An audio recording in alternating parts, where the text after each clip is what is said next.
នៅពេលនេះយើងឈានដល់ការប្រកួតគូចុងក្រោយរបស់យើងទៅហើយសម្រាប់ពេលនេះគឺលីសុកលីជាមួយនឹងមាសទូចមាសទូចហ្នឹងគឺមានទូចមកពីក្លឹបអេប៊ូថងកីឡា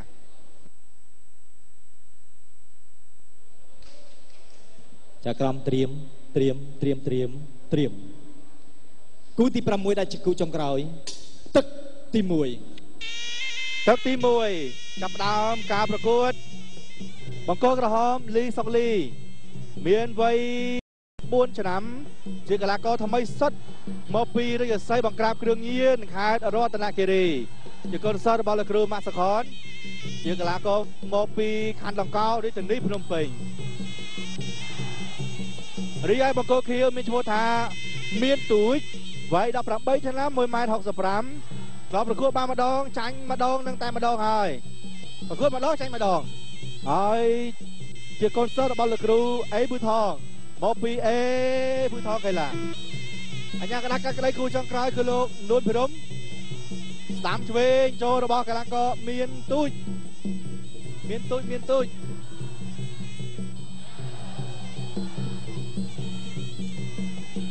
សូមថ្លែងអំណរគុណដល់ដៃថៃអ៊ីតាលីម៉ាវីឬនៅអនាគតដ៏រឹងមាំដៃថៃអ៊ីតាលីម៉ាវីមានត្រាអក្សរ V ជានិមិត្តសញ្ញាសម្គាល់របស់ពិត Original ស៊ីម៉ងត្រីពេជ្រនិងស៊ីម៉ងអូជម្រើសល្អបំផុតសម្រាប់លោកអ្នកសូមផ្ដាំផ្ញើដល់បងប្អូនថាពិសាស្រាសុំមេត្តាក៏បើកបកុំធ្វើដំណើរតាមដងផ្លូវពិសាស្រាគឺសម្រានតែម្ដងពិសាគឺបើកបប្រកបដោយសុវត្ថិភាពគឺពាក់ខ្សែក្រវ៉ាត់ការពារនិងពាក់មួកសុវត្ថិភាពសម្រាប់បងប្អូនដែលបើកបម៉ូតូណាបងប្អូនស្ដាំចូលមកជង្គង់ចូលរបស់ស្ដាំរបស់ក្រហមកីឡាករលីសុកលីអញ្ញាកណ្ដាលញែកកីឡាករទាំងពីរសិទ្ធិយុវជនយើងហើយថ្មីតែម្ដងតែទើបតែចាប់បង្កប់អាជីពជាអ្នកប្រដាល់នៅលើសងវៀនអោបជាប់ជង្គង់ស្ដាំចូលរុញចេញជង្គង់ចូលមកទៀតអូយជង្គង់ដូរជង្គង់របស់ខៀវកីឡាករមានទូចជង្គង់ស្ដាំសរបស់លីសុកលីជង្គង់ស្ដាំចិត្តឲ្យកាយស្ដាំមួយរបស់មាសទូចអូឆ្វេងស្ដាំមកទៀតអូហូយសូមរក្សាកីឡាករថ្មីសុទ្ធវាយបានប៉ុណ្ណេះ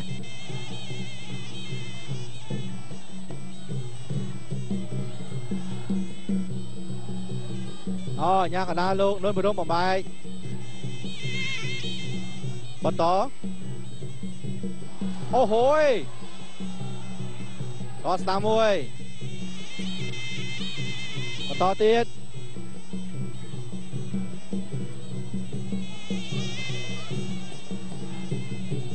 ដើរចូលអត់ជើងក្រោមកាយស្ដាំមួយរបស់កីឡាករមានទូចជប់ឆ្វេងតតជើងក្រោមសងជង្គង់ដូរឆ្វេងស្ដាំចិត្តចាប់ទឹកទី1ទៅហើយចាប់ទឹកទី1គូទី6ដែលជាគូចុងក្រោយទឹកទី2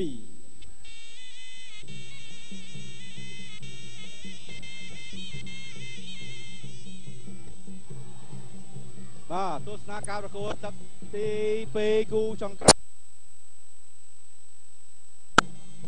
វេងដូបំផាត់លោកកញ្ញាកណ្ដាលអរគុណដល់ដៃថែបអ៊ីតាលីម៉ាវីមានត្រាអក្សរ V ជានិមិត្តសញ្ញាសម្គាល់របស់ពិតដៃថែបអ៊ីតាលីម៉ាវីគ្រឹះនៃអនាគតដ៏រឹងមាំ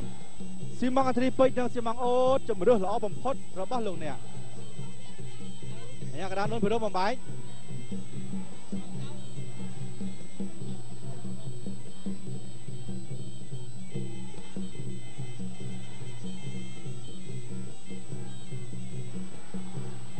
តទៀតដើរចូល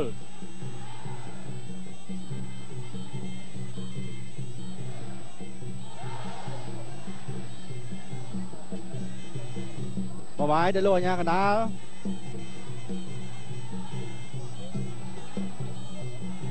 អ្នកកណ្ដាលផ្លូវទឹកទី2